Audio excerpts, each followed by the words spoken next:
And welcome back to AK Comaverse, where I'm reacting to every Easter egg in The Walking Dead 400 days in 7 minutes or less. Now, I'm telling you right now, shout out to the Becky Bob Network for making this video right here, but I'm gonna be honest with you. If it's not less than 7 minutes, I'm gonna be leaving a strongly worded comment. I'm just saying right now, let's get straight into it.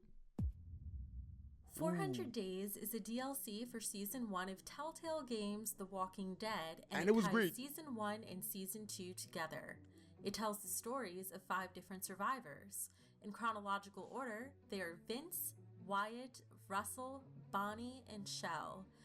It is kind of crazy that the only person from here that I saw was Bonnie, right? Because if we go look at this again, Vince, Wyatt, Russell, Bonnie, and Shell. I know I didn't see Shell. I don't think I saw Wyatt. I'm gonna be honest with you, maybe you got a different DLC, because I do not remember this Shell guy at all. I remember the rest of them, but who the hell is Shell? And why the hell did I not see anybody else? I know only a few people decided to go with the black lady back to Carver's place, but it's still kind of confusing. I love 400 Days though. Let me know what you thought about Their it. stories are tied together by Tavia's epilogue. Exactly, yep. Each story takes place at different points in time, and the choices you make in one story affect the others. And there are many connections between the stories, some of which are only a second long and easy to miss depending on the choices you make. Vince. The Everett Pharmacy drugstore appears in the background at the beginning, completely intact and running given that it is still before the apocalypse. During the second day, when Vince, Justin, and Danny see the walkers attacking people, Shell... Can we talk about the music?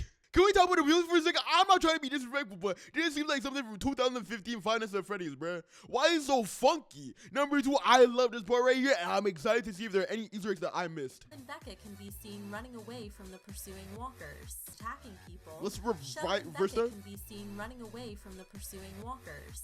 Shell's RV is seen on the highway when Vince and Danny or Justin escape the prison bus. Shell and Becca? I remember the name Becca. Obviously, now that they're talking about Shell, it's kind of coming back to me, but who's Becca again? Vince. Is Becca the one from our group? No way, Becca's the one from our group. The story is the only one in which the protagonist's movements can't be controlled. When the option is given to target the walkers, they are referred to as looters. If you choose to shoot off Danny's foot, Vince's right hand goes through his handcuffs when you fire the first time. Damn. Justin's handcuffs disappear when he and Vince exit the bus, despite the fact they never retrieve the keys to unlock them. The bus driver from Vince's episode is the same person that Wyatt and Eddie hit while driving. I noticed that one. I'm gonna be honest with you, I am kind of proud of myself. I did notice that one right there. I think I called it out. Unfortunately, we did have to redo that part like 5 times, so obviously I noticed. But that one was what I actually did notice that. Is the same person that Wyatt and Eddie hit while driving. That was sick. The same bus driver is a watchdog in Shell's story. Yes, I think I noticed this too right here. I'm gonna be honest with you, don't quote me on it, but I'm pretty sure I noticed that it was the same guy again. And depending on the order of the stories played, may show up as a choice for Russell to kill. Wyatt. I don't think I remember that. Chronologically, this is the first time we see Nate, who appears in Russell's story. Who? In our playthrough, we had Wyatt stay in the car. But if Wyatt got out of the car, it would be revealed in the epilogue that Vince saved Wyatt's life. Eddie's... When? I'm gonna be honest with you, Becky Boo Bop Boop whatever your name is network. Can you put the chat logs in here, man? I'm gonna be honest. I need to hear the chat log. I need to hear the conversation, man. You could drop the clip right there. That would have been perfect. Car is a 1980s Volkswagen Rabbit, which does not have electric windows, unlike how it is portrayed in the episode. Oh, they're bringing realistic stuff into the game too. Are you serious? Now, we also gotta remember that half the cars aren't even brand name cars. So in this universe, maybe it's a different one. Because Chevrolet was not licensed in the game, I'm pretty sure. So they couldn't make Chevrolet. They had to change the name a little bit. I noticed that in Season 2. It's the smallest hoopty in the world. Wyatt's picture on the wall shows him without a hat, but when Tavia later shows the photo to the group, Wyatt wears a hat in the photo.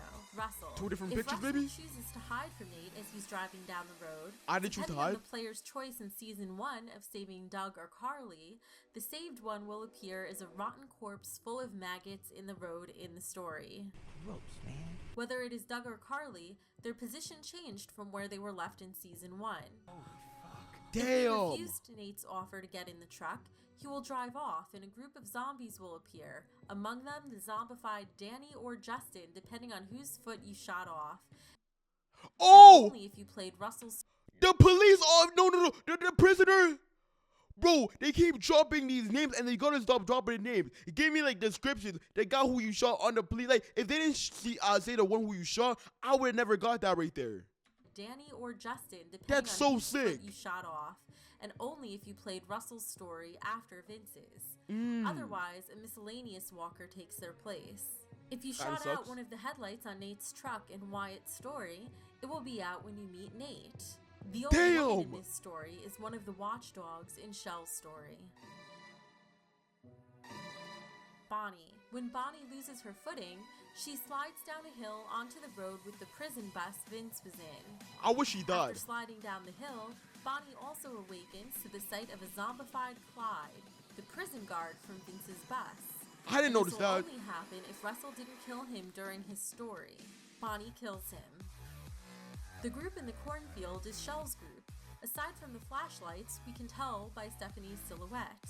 If Bonnie doesn't kill Dee, Dee will kill Bonnie, which may suggest Dee used the situation as an excuse to kill Bonnie, whom she feared was making advances towards Leland. Damn! Just a friend.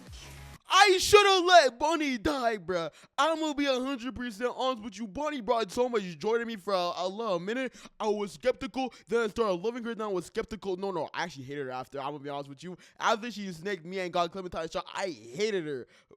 But this would have been a great way to see her go, man. We never trusted you, Bonnie. Remember that. Shell. Jean, as a walker, still has normal eyes, whereas other walkers or reanimated survivors have white eyes.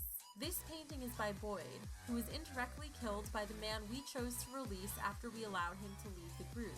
If Boyd Did I kill him or did I release him? Because I'm pretty sure I murdered him, bro. I didn't trust him at all.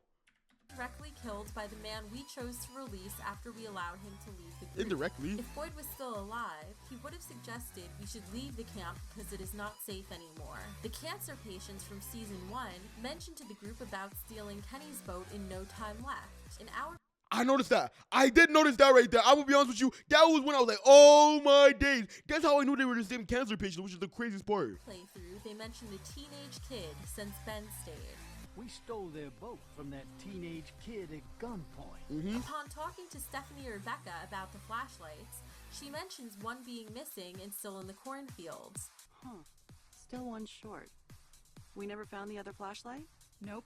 Still in the cornfield somewhere, I guess. Damn. It suggests that Bonnie's pursuers were Shell's group. It also mentioned that one person had broken in previously and gotten away with medicine and food. Snuck in. Second break-in we've had in the last couple of weeks. We just barely got our stuff back last time. Which is perhaps what was in the bag that Dee brought. I got you a present. Oh, you shouldn't have. She's abandoned. Considering that Dee wasn't expected by Bonnie to carry a flashlight, which is part of the reason she was killed by her, and that Bonnie definitely turned the flashlight off and tossed it into the corn, thus making it hard to find, it can be presumed Dee stole it along with the medicine, and this is the reason it got lost. The PFV trucks that are used as walls around the pit Bro, that's stop crazy. are the same vans that are seen in the front of the prison bus in Vince's story. Here's some Illuminati's crazy, number one. That was like a weak one. I won't lie to you. It's a good Easter egg to add. I'll give you that, but it was a very weak one. I do actually like the cornfield one. There's so much lore down right there. I feel like everyone missed that. If you noticed that, please let me know in the comments. I feel like that completely went over my head. I didn't notice it was Shell's group. Didn't notice that she stole the meds or the flashlight from them. It's like there was so much that happened right there that I just like didn't take in. bonus trivia for you. During the credits, there are stills of the consequences of some of your choices, such as Justin or Danny being devoured by walkers just outside the bus, having tried didn't to notice drag that. himself to safety. If you left Eddie behind, you see him holding Bennett. Looking in horror behind him as Nate stands far away looking towards him. Roman and Clive examining the damage of Shell's escape, and undead Clyde dragging himself away from the rest stop if Russell didn't finish him. Leland's What? body lying next to Dee's if Bonnie doesn't convince him to leave. There is an additional Easter egg found on the notice board in the introduction. Did I notice A this? picture of a man who closely resembles that of Walter White from Breaking Bad. The format of the missing poster itself also reflects the work of an episode of the Breaking Bad series, in which Stretch. his son creates a missing "Have you seen this man?" poster. And Stretch. The biggest stretch I've ever seen in my life. Oh my goodness, that was a stretch. Crazy stretch on earth. You were doing so well and then you dropped that in. What the hell was that? one more Easter egg. In Shell's story, there is a jar of Benang on the shelf in the storage room in the diner. This Huh? is an Easter egg for Telltale's earlier Sam and Max series. Damn. That was a good one. That deserves to be number one. That was a good one.